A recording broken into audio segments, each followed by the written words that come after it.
Just Be Anti-Racist says, speaking of mainstream shows, Cenk Anna, did you know Jimmy Kimmel featured one of Hasan's tweets on last night's show? I know. Everyone loves Hasan. He's super famous and rich. We got it. That bitterness broke out of nowhere. No, it's just, I get it. Like, no, I know. It's super salty. I love Hasan. I'm actually really happy for him. But, like, I also reflect on my own career and feel like a massive failure sometimes. So I don't, like, and not to, that, I don't want that to make you feel bad about yourself. Sometimes people have a moment of truth.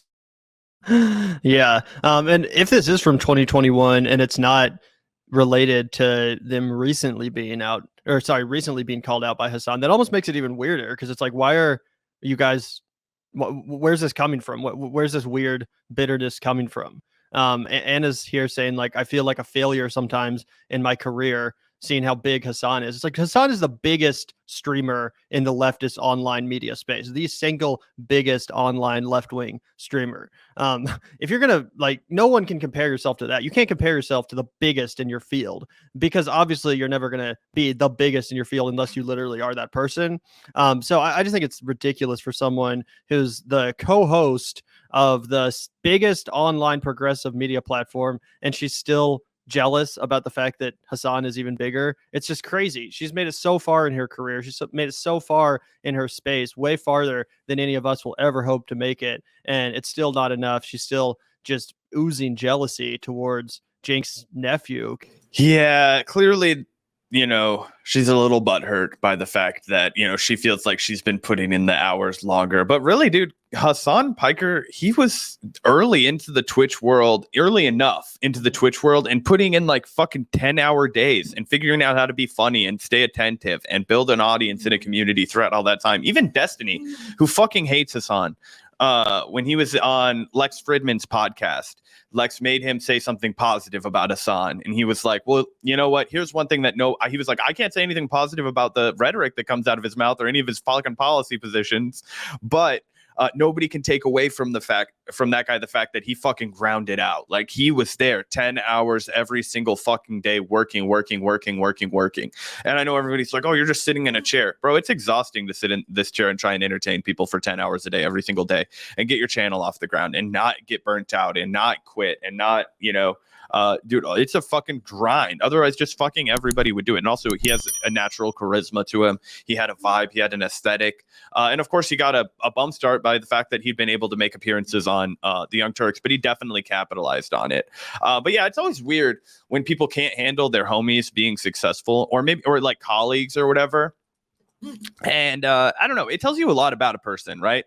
Like, I was just talking to Gavin about one of my homies, and their like best friend in the whole world is a comedian, right? Like, writes for Netflix, like travels around, does sold out shows in Europe, all that kind of stuff. And dude, they're always like fucking glowing when they talk about this dude, right? And it's not like there's no animosity. It's not like, oh wow, I feel like a fucking failure because my friend is like caught lightning in a bottle. It's just like, bro, can you believe what this fucker's doing? Like, he caught lightning in a bottle. And that's how any normal person, I feel like, would react to Hasan Piker. You see somebody that just like, boom, like, like, oh, I grew up best friends with Taylor Swift and now I hate myself because I don't sell out like fucking NFL stadiums of, you know what I mean? Like, fresh on my mind because Taylor Swift is doing a number on Kansas City metro area with 2 back-to-back sold out shows, and the bartender energy is like, oh my God, all these white girls. But anyway, long story short is you're just supposed to be happy for your friends or your colleagues. And also, like, you can't run a weird what capitalism wants from you is to just compare yourself to all of these other fuckers that have more from you, and so you feel like you need to be consuming more, when in reality Anna lives a fucking crazy nice life. Do you know how stoked there are like millions of people would be to like have a show on a niche network and like, drive a nice car, and maybe you're not like a fucking member of the aristocracy, fucking good, maybe you'll save yourself from the guillotine if you fucking course correct or whatever. I'm kidding, obviously, but you know what I mean. It's like, you should just be happy for the people that do better. And it is like a fucking destructive, money over everything, clout over everything mindset that leads people to just like, undermine any of their accomplishments for the sake of like what somebody else has done with a completely different skill set, you know, biology, set of circumstances, life, whatever, you know what I mean? I can't hate myself because I wasn't in the NBA. Like, it was never going to shake out for me. You know, I can't like, gosh, I just, you know, Anthony Davis, man, he's just out there fucking just tearing it up. And I'm never going to be able to, you know, dunk a ball. Like, you know what I mean? I don't know. It's like, it's almost like that. It's just like, yeah, somebody else did something differently than you. Do whatever you're doing.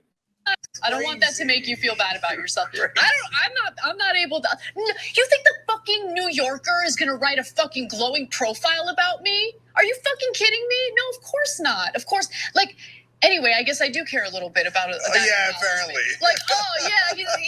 Anyway, like, why the fuck didn't I just play video games? Why the fuck didn't I just play video games? Maybe I'd be a fucking millionaire if I did that. Can we talk about how humiliating it is that she's pretending that all he does is play video games?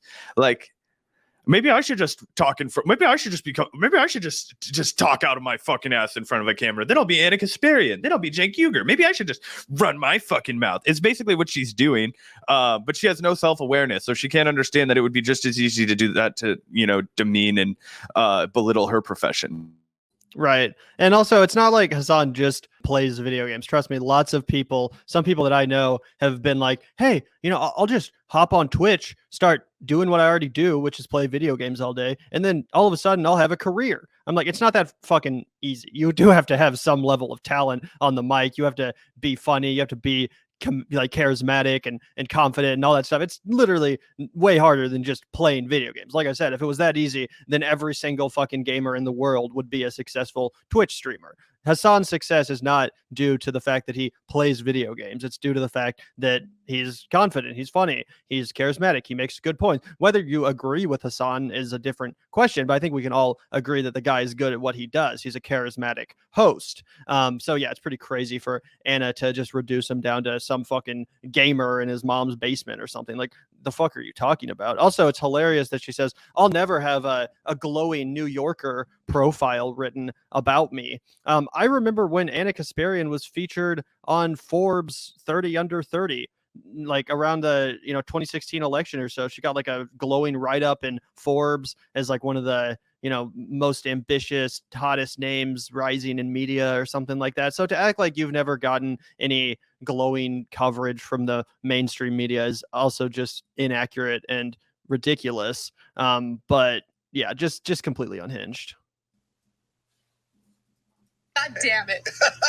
Spilled my drink. Well, you did spill some tea. Let's get her some Too Strong coffee, okay? All right. Sorry, Craig. All right, guys. So, as you can tell, we're unfiltered and we're real. So, by the way, even though he's my nephew, no, I didn't see that. Ana keeps on top of that stuff 1,000 times more than I do. Haas and I text every once in a while, and we see each other at family dinners, and that's it. Stop sending me stuff about Haas, Tom Hank. Doesn't make me feel good about myself. God damn it. I love Haas. I love Haas's success. I do too. I want to be successful. Here, I got to clean this up before it causes a circuit. All right, we're out of time. We're out of everything. Okay. Cenk is like, do not keep telling everyone that my nephew is more successful than me. I have to end the show now. God, this is about me. Okay, I don't want to. No, I made Hasan Piker. I made him. Anyway, pretty embarrassing. Pretty embarrassing. It's funny, and it even affects us. God damn. Okay, man, this thing's a goddamn mess. We got to go off to IR, but I hate saying this. But we're 20 times larger than Hasan. But since he's on Twitch and he's big there, they're like, Hasan, and he's hot. He works for himself, man. That's why. Like, we gotta be a big network. Blah blah blah. The beginning of the fraying. Oh gosh, that's a beautiful little diamond in the rough right there. That's Cenk. Cenk wants to Cenk wants to build an empire. He envisioned the Young Turks as like him building an empire, a network.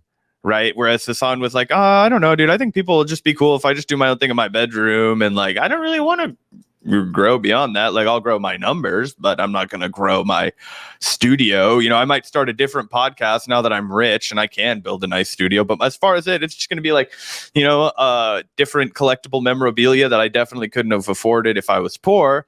But other than that, like a very bare bones bedroom layout, right? And the fact that he stuck to that, has no overhead besides what he pays his, you know, guys to cut his videos for him. Like, of course, he's making way more bread than Anna and Cenk. It's almost foolish to go into the like try and do a studio thing at this point. And you know, we're a very independent media culture now, I feel like. Yeah, unless your model is very specific, like I'm trying to emulate the mainstream media vibe, but offer a more anti-establishment or populist platform. I think that's one way to go about it. Like, I think the Breaking Points channel has been pretty successful as far as pioneering that model. Sure, but they're not trying to get on TV or whatever. Right. Yeah, 100%. Either way, even if this is from 2021, which I guess it is, pretty funny stuff. I'm glad we had a chance to look at that.